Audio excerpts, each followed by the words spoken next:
Hey guys, Carlos Colon here with Georgia Perimeter Homes, and today we're going to be talking about touring properties or seeing properties.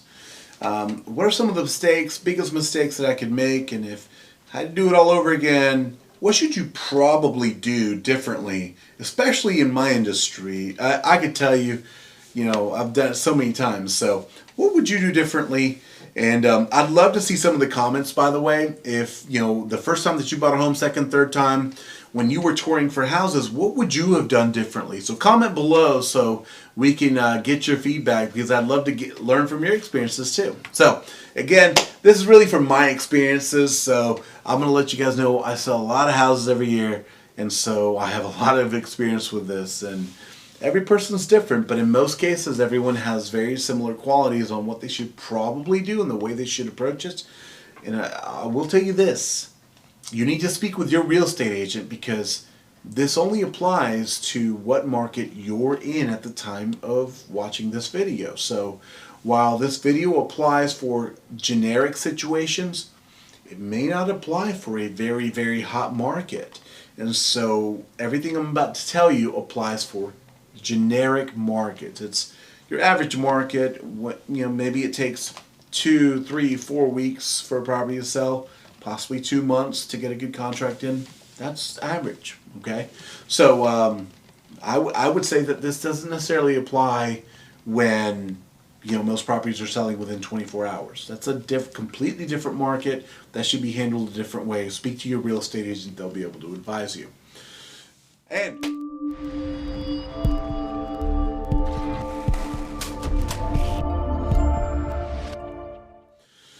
And while we're about to jump in, if you have not done so already, hit that subscribe button, and that way you get information and videos like this straight to you when you hit that notification bell as well. I've done this so many times when we're touring properties, and here's the way I line it up with my clients, and also when I'm doing it. I line up 3 to 5 homes, and we're going to tour them all back to back to back to back. Okay, so there's an expectation here, just so you understand, is some of these homes are owner occupied, some of them are vacant. The problem becomes that you have specific time slots that you're supposed to be at every house, okay, that you've arranged for in that day. And so the problem becomes you can't really take 3 hours at each showing. I mean, you probably can if you space them out that way, but the likeliness of seeing 5 houses for 3 hours every day, that's not going to happen. Okay, so you need to understand that there's a good way to do this. There's a good way to kind of monitor and control how you're touring homes and how to really think about this process. So if I was doing it all over again, what would I do differently? So I think that when we go to see each home, you really want to prepare to set aside anywhere from 30 minutes to an hour in that particular home. And make sure you really need to start by, number one, setting your time for between each property at the right spaces. If you've only given yourself 5 minutes to be in the home, you're doing this all wrong. Always give yourself 30 minutes to an hour to be inside that house, comfortably touring. That'll give you your best case scenario, because sometimes when you're dealing with property, you also want to walk the property borders if you've got a couple acres to it, in order to make sure that you understand, number one, how far the neighbors are, number two, if there's anybody that's using property that's supposed to belong to this one, maybe it'll be noticeable when you're seeing it. Number three, maybe there's belongings on the property that you don't know about. So give yourself enough time to walk each property. Okay, next is really going to be, what is the expectation for what we're doing today? And you need to talk to your real estate agent about this. In a perfect world, your first walkthrough is you deciding, what am I willing to live in and be happy with? And then from that, you go, what am I willing to pay for this home? Okay? So the mistake that a lot of people make is they try to turn the walkthrough into an inspection. That is not the case. When you're touring homes, all you're trying to do here is see, number one, do I like the home? Number two, could I be happy here? Number three, does this make sense? Okay? That's it. That is it. All right? And from there, you're going to, do we delete this from the list? Or do we put it on the short list for you know what, this is one of the homes that could be it, right? And that's the way we treat it. So, again, we're seeing 5 homes. We're going to treat each one that way. So from those 5, let's say we have 2 really nice ones we like. Now we have a decision to make. Which one are we going to mainly focus on? And if that one does not work out, will we be able to go ahead and put an offer in on the second one if the first negotiation doesn't work out? And that's the best way to kind of go about this. Now, but Carlos, I want to know if the roof is good, and I want to know if it's got good plumbing. You're like, yeah, I do too. Well, that's what due diligence is for. You've got to make sure that you do this in the right order, because, you know, while you could probably, if you know what you're doing, you could know within the first 5 minutes whether it's got polybutylene plumbing.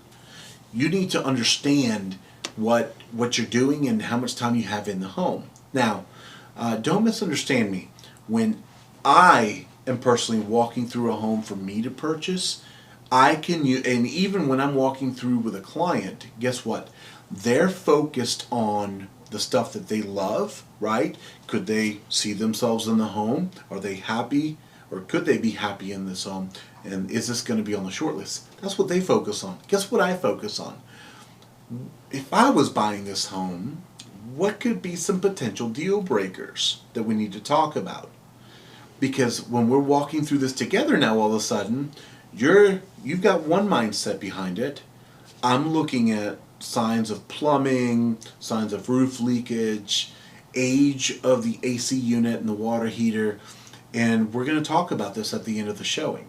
So we kill 2 birds with 1 stone. Now, does that give definites? No, it doesn't. But it does, you know, raise conversation that saves a lot of time. For example, hey, I love this house. Carlos, we want to put in an offer.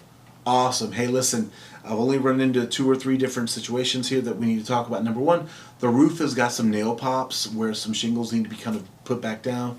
We need to make sure that there's no leakage, because I saw a sign of what looked like a previous roof leak or a current one. So just so you're kind of aware, shouldn't be a deal breaker, but we need to pay attention to that. Number 3, the gutters on this house definitely need to be replaced. They're all rusted through and they're leaking down through them, so they're not doing what they need to do. Did you notice all those things? Oh God, no, we didn't notice any of that. Well, and then we come up with, okay, look, they're not deal breakers, but you know, here's what I would recommend if I were in your shoes. And this is the way we have conversations when we're doing touring.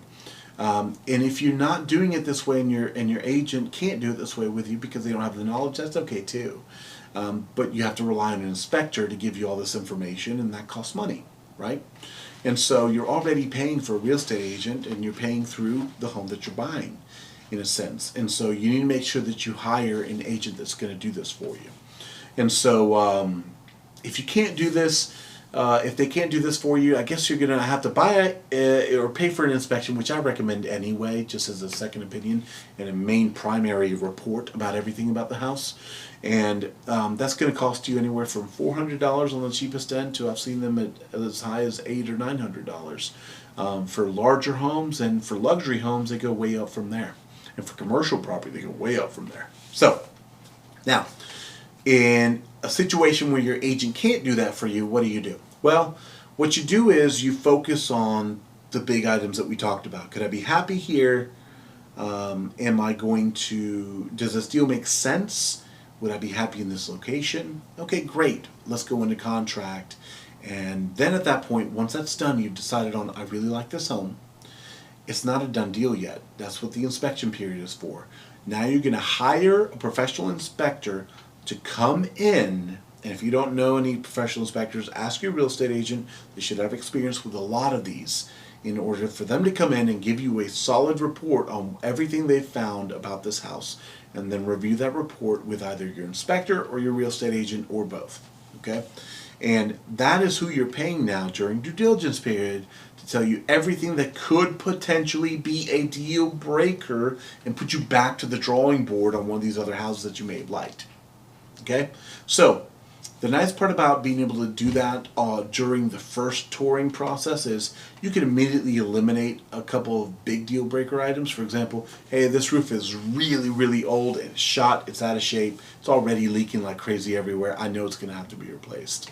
So unless we can build that into the deal somehow, hey, this is are you okay with $10,000 to $20,000 repair?